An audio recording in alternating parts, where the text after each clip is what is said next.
coming out. The floods in Pakistan are going on to 2 months.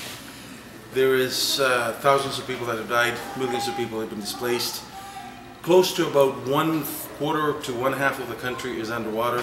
The water is receding, the water is coming back in again, monsoon is coming in. The Canadian government has responded by saying that we're going to allow Pakistan $33 million, and the community is raising money to match parts of those funds. The DART team, unfortunately, is not there, so since they are not there, we've decided to get a whole bunch of doctors together.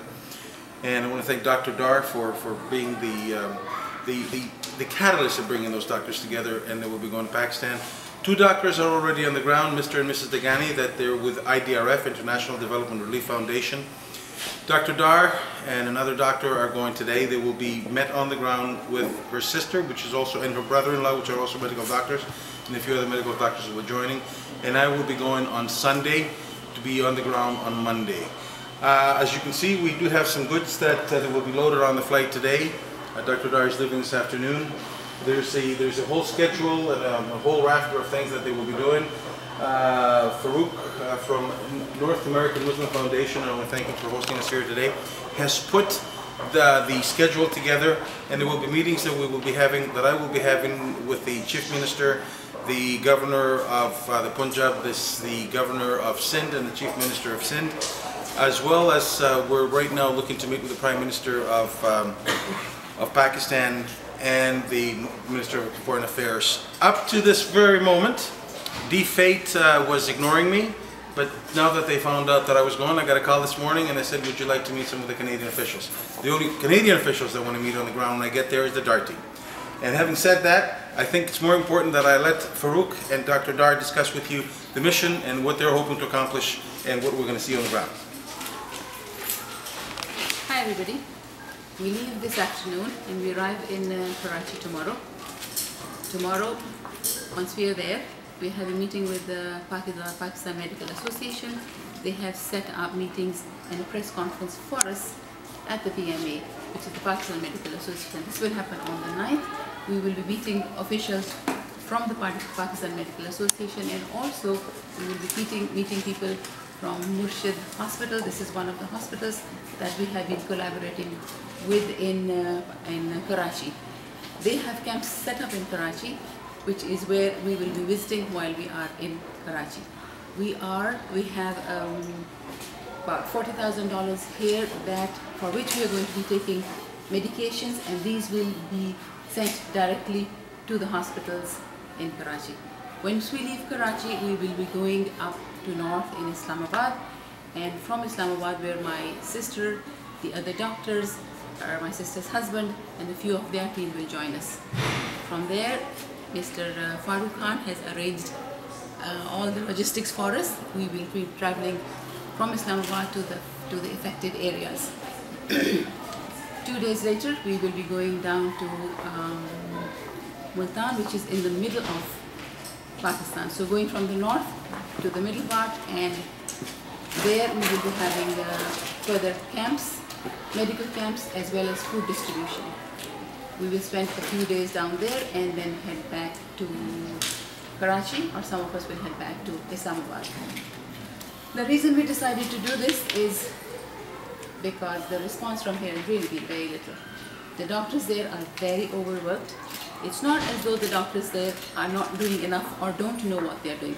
Basically, it's very little expertise. Unlike the victims of earthquakes, where we need surgeons, you need orthopedic people, here you need somebody who can diagnose waterborne diseases, who can treat rashes, and who can put an IV. So basically, very, very simple. It's the personnel.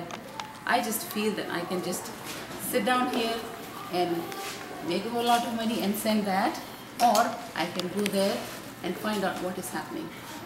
We will later on continue to collect money. We have an account in Bank of Montreal that is going to be from coast to coast, and people from all over Canada can deposit money into that account. So hopefully, once we come back, we will continue this and do rehabilitation projects from here.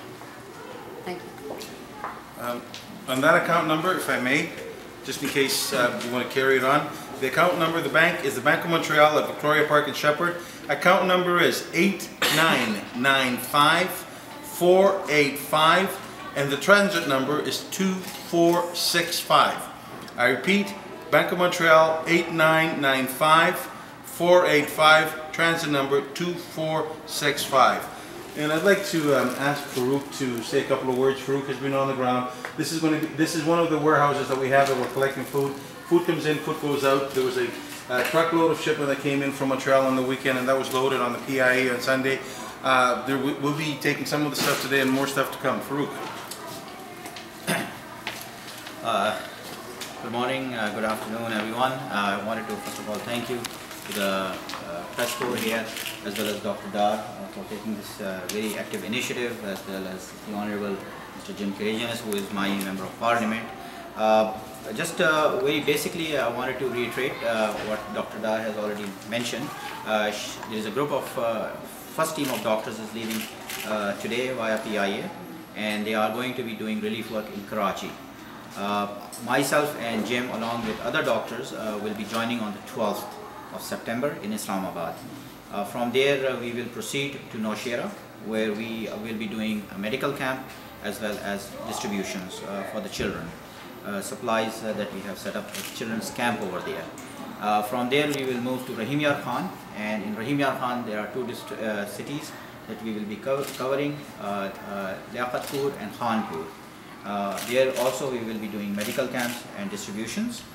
From there onward, we will move to Sakhar, and we will also do the medical camps and also the distribution.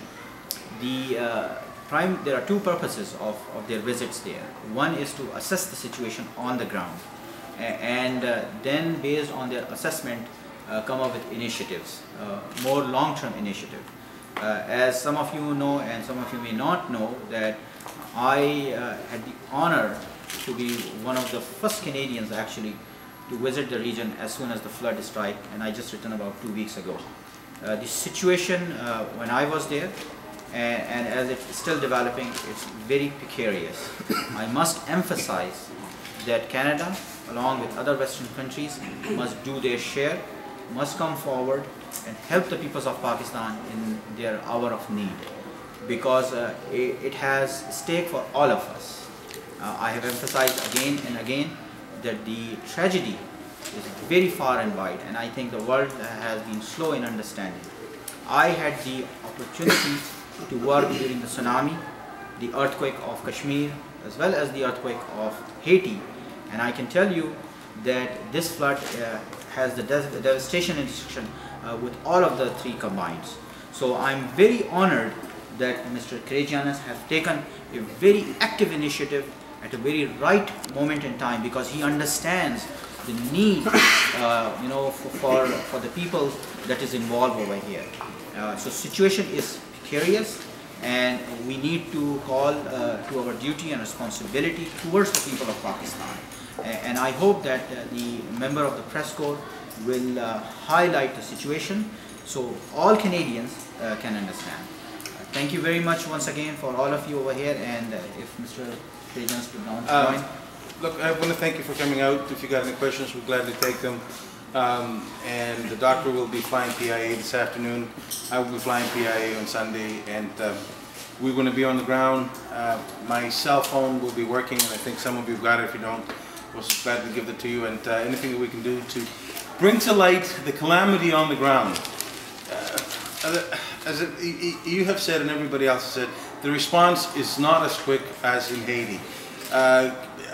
The Canadian government has not taken an active role as they did in Haiti. I still have to see the Prime Minister go to Red Cross and make his donation as he did when Haiti happened. But the calamity and the amount of people affected is tremendous, far more than other calamities put together. Yes, you didn't have 250,000 people that died when, a sudden of an earthquake. You didn't have 250,000 die when the tsunami hit. But this is a slow tsunami. This is something that, although you don't hear the big bang, you don't hear the big wave coming in, it's there. It's slow, it's killing people, and we've got to do whatever we can in order to make sure that everybody acts and everybody comes to the forefront. Thank you again. I would just like to add on that true, the death toll hasn't been high, but they will be. Are we waiting? Are we waiting for the children and the women to die? Are we waiting for the death toll to go higher before we react? We need to react now so that we can keep the death toll as at is what it is, and not wait till the numbers get to be significant and impressive. So why do you think the response has been so poor, in your words? Why do you think that is? I think one of the basic reasons is because, people don't hear, oh, only 1,500 people have died, and, that doesn't mean a lot to people. Okay, people know 1,500 have died. People do not realize that the water that caused that death is now causing further deaths. There is so much water, and yet not enough water to drink. There's so much water which is causing the waterborne diseases. So slowly and slowly, people are dying a slow death. And that is one of the reasons I think, as a medical professional, I would say people do not realize the epic proportion that this crisis has been. Jim, what reasons are you hearing from the government for the lack of support? I'm hearing silence. I'm not hearing Mr. Kenny. Actually, he's like Waldo. He can't find where he is on this issue. I don't hear that we'll expedite family class applications. I do not hear that we'll issue visitor visas for people that want to come and visit and stay with their families until this calamity is over. I don't hear that we're going to take into, we're going to get new immigration cases, family class. There's husbands and wives. I've got a staff of mine. His wife is about 20 kilometers away from the floods. They can't find clean water and all that stuff. He's traveling with Dr. Sajid today, with Dr. Sajid is his name, Dr. today, to go and see his wife and be on the ground for when we arrive. The Canadian government is not taking an active part. Now, be it that there's not a congregation of Pakistanis in one particular area in order to get enough